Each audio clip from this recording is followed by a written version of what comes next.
the history of our country, and it's going to spur growth, and it's going to keep our companies here. We want to reinvest. There's new technology, new tractors, new trailers. Those are things that so many of us have been hesitant to invest in. Eminem lashing out at President Trump with an offensive freestyle rant. Look at little Martin Mathers saving black people one line at a time. This is a guy now who's worth about $190 million. He could go out and talk to blacks about a lot of different things. At least 23 people have died, and that number is expected to potentially go up because hundreds of people are still missing that look like they went through Armageddon. The Boy Scouts of America expands programs to welcome girls from Cub Scouts to the highest ranking of Eagle Scout. I watched Colin Kaepernick, and I thought it was terrible. The NFL should have suspended him for one game, and he would have never done it again. You cannot disrespect our country, our flag, our anthem. You cannot do that.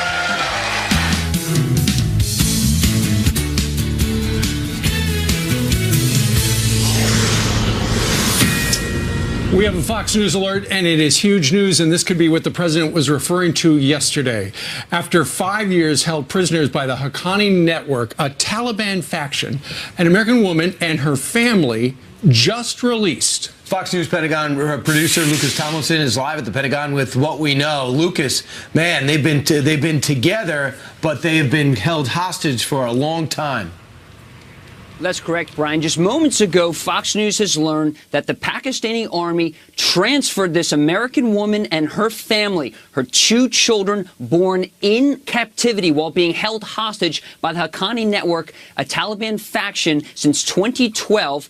The family has been transferred to American control. I've been told this was a diplomatically led effort. U.S. Special Operations Forces were not used in the rescue, and comes as the family in 2012 went hiking in Afghanistan, just outside Kabul, in a heavily Taliban-controlled area. Now, as you mentioned, Brian, moments ago, last night, President Trump hinted about the good news in a speech in Pennsylvania, the same state where this American woman, Caitlin Coleman, is from.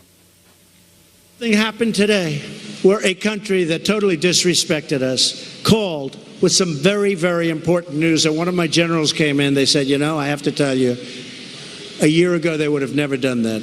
It was a great sign of respect. You'll probably be hearing about it over the next few days. But this is a country that did not respect us. This is a country that respects us now.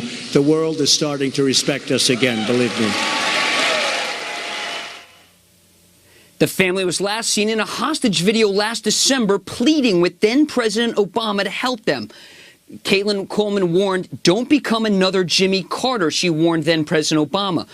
As I mentioned, she had 2 children under Haqqani captivity, and said in the video, Brian, that the Haqqanis saw her being defiled by her terrorist captives. Now, there's 2 other Americans being held captive by the Haqqani Network. Last year, U.S. Special Operations Forces Navy SEALs attempted a rescue in eastern Afghanistan, an attempt to rescue an American professor teaching at the American University in Kabul at the time. Now, when the SEALs arrived, the American hostage had been moved. They killed 8 Haqqani members.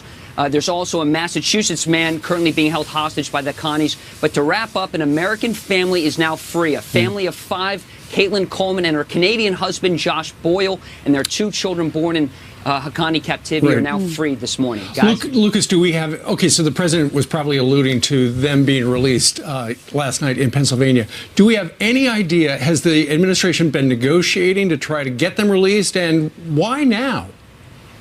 Well, the administration has been negotiating. It started back in the Obama administration when the family was first taken captive. In fact, the entire hostage review process was put under scrutiny because of the high number of American captives and some of their family members saying they weren't getting the support from the last administration that they thought they should.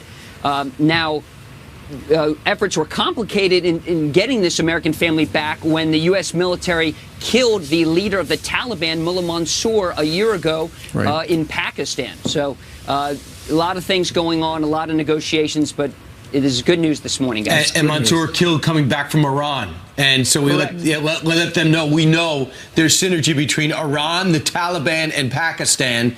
So this all comes into play. We don't have diplomatic relations with the Haqqani Network. So how do you think we did it?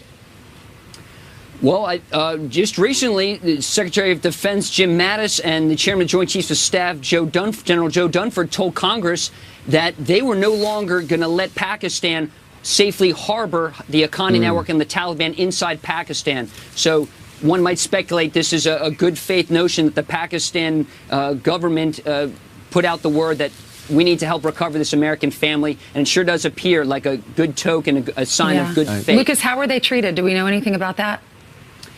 The only thing we know, Ainsley, is from this hostage video that was released last December, in December 2016, where the family looked like they were under duress. You have two children, young children, born under captivity, one sucking a pacifier, and you had Caitlin Coleman saying on camera that the Haqqani network and her young children had seen her defiled by her captives. So it's terrible. Really horrible and gruesome stuff. It is, but the good news is she's coming home. Lucas Tomlinson, our producer at the Pentagon, thank you very much. Thanks. Meanwhile, the president mentioned that last night when he was in Harrisburg, Pennsylvania. He was in front of a great big 18-wheeler with a sign on it that said, "Win again, lower taxes, bigger paychecks, more jobs." And the president himself said, "When your trucks are moving, America is growing." Then he sat down with Sean Hannity to explain the plan. When we first introduced it, and for years they talk about tax reform, I said the problem with the word reform, nobody understands what it means. Because reform could mean you're going to raise taxes. This is the largest tax cut in the history of our country. It is incredible. It's going to put people to work. So right now, Sean, we are the highest taxed nation in the world. And we're going to be now down in the lower rung in terms of taxes. A family can get, and a business can get, especially a subchapter S. You know, you're doing different kinds of things with your businesses. Some people run it individually. But you can get as much as a 40% tax reduction. Again, it's the largest tax reduction. Well, yeah, we'll see about that. We'll see what they can sell. Kevin Brady helped write it. Paul Ryan could write it in his sleep 10 years ago. You got to get all the so-called leaders of Congress, not just the president, out there talking to the people. So when Chuck Schumer and others come out and say, oh, this is only for the rich and this, that, you have somebody who can come back with substance, not just the president going forward. Republicans need something to show that they are the majority party. They haven't gotten anything passed so far. If this happens in December. That's right.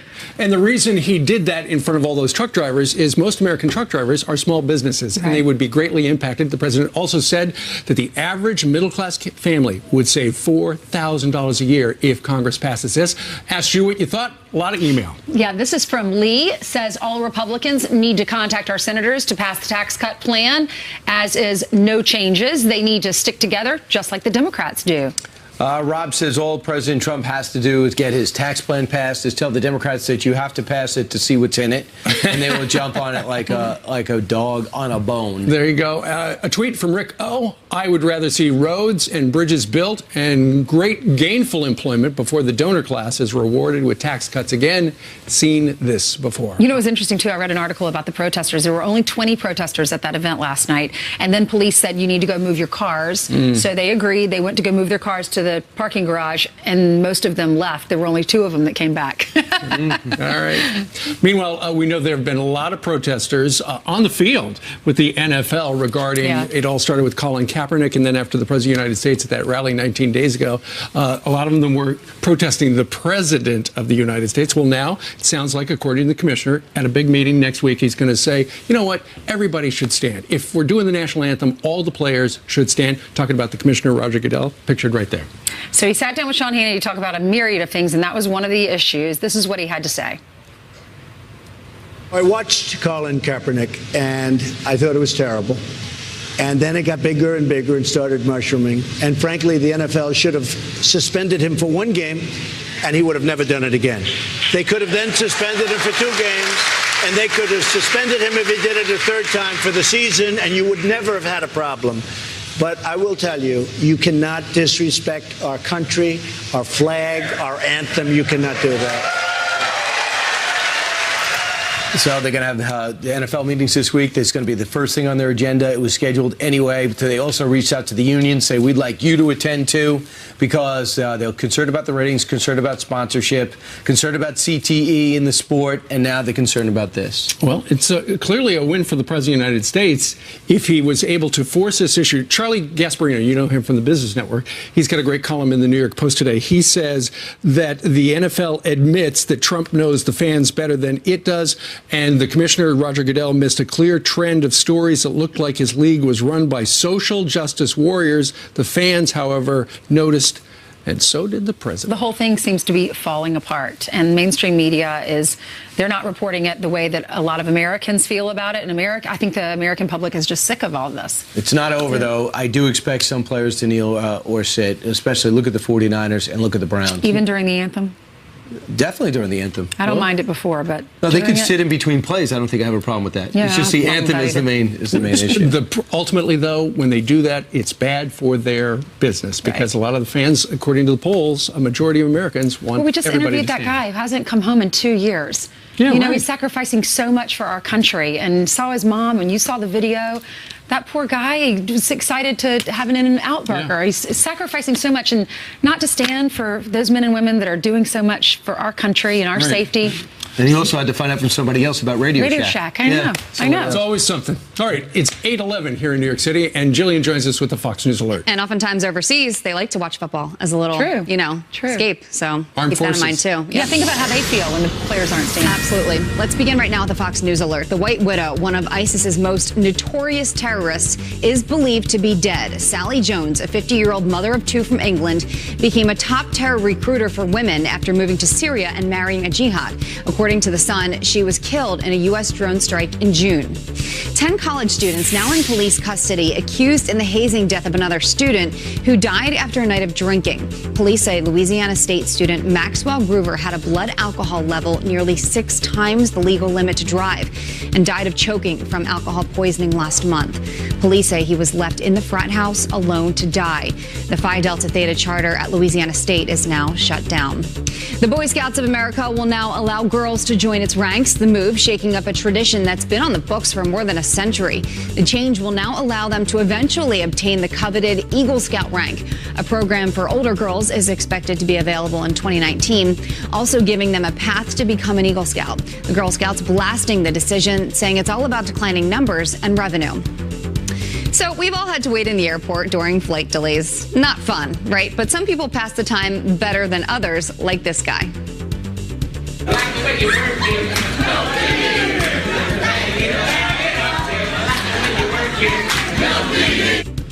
The traveler grabbing the mic at the gate in New Orleans.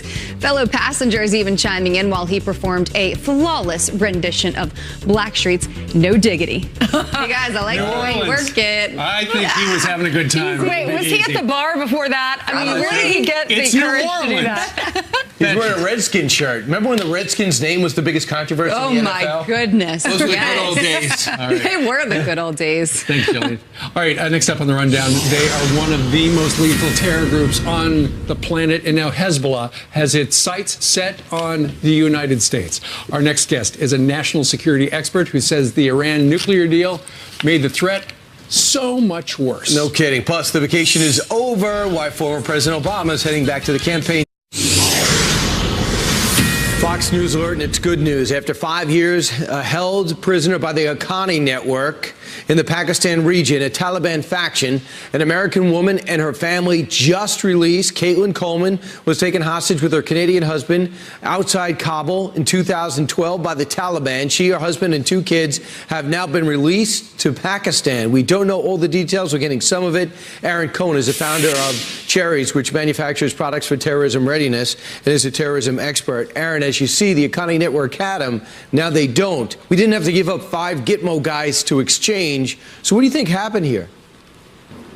Well, I completely agree with you, Brian. I think what we're seeing here is a forced rescue interdiction operation. That's really what it looks like.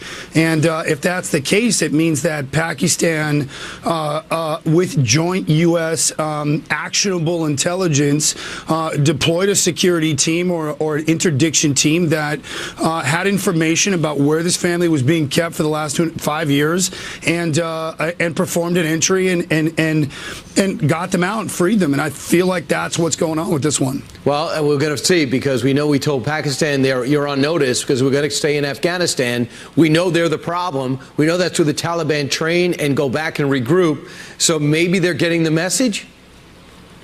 I think the message is getting through. I think it has to be getting through because Pakistan has got a terror problem within its own borders. And if they don't get on board with the U.S. Operational overall macro strategy, they're not going to continue to claw their way out of this, archaic situation they're in as well. So I think this could be a glimmer of hopefully some pro-Pakistani movement towards the right direction democratically as far as their counter-terror measures go. Aaron, there's a big story out there that Hezbollah is looking to establish a base inside the U.S. to be able to attack when given the go sign, maybe from their parent company, Iran. What do you hear about the credibility of this?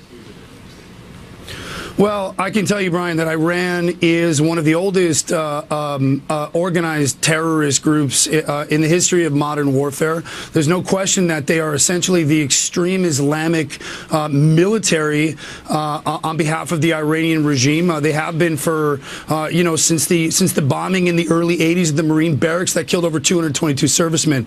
I think the threat is very credible. I think Hezbollah is as real of a terrorist organization as there comes. I know that the U.S. security, some of our intelligence or law enforcement agencies arrested back in June two members of Hezbollah who were operating as sleepers, both in Michigan and then I believe in New York as well. This is a very real terror group, Brian. Right. And every threat and kernel needs to be turned over on this group. They've got thousands of rockets. They have thousands of militants who are, willing to strap on bombs and kill U.S. soldiers at the doorstep of their bases. This is the real deal with Hezbollah. All right, Aaron Cohen, thanks so much. React to the breaking news and confirming there is some Hezbollah movement in this area. Special thanks to Venezuela for bringing them into our hemisphere. Plus, after 6 days, Hillary Clinton finally speaking publicly about Harvey Weinstein. What did she just say about the campaign cash that... Got a Fox News alert now. The massive wildfires in Northern California we've been covering for the last few days expected to get worse today. Look at this, the incredible video showing somebody driving through the fire surrounded by flames and trying to get to safety. Oh my goodness.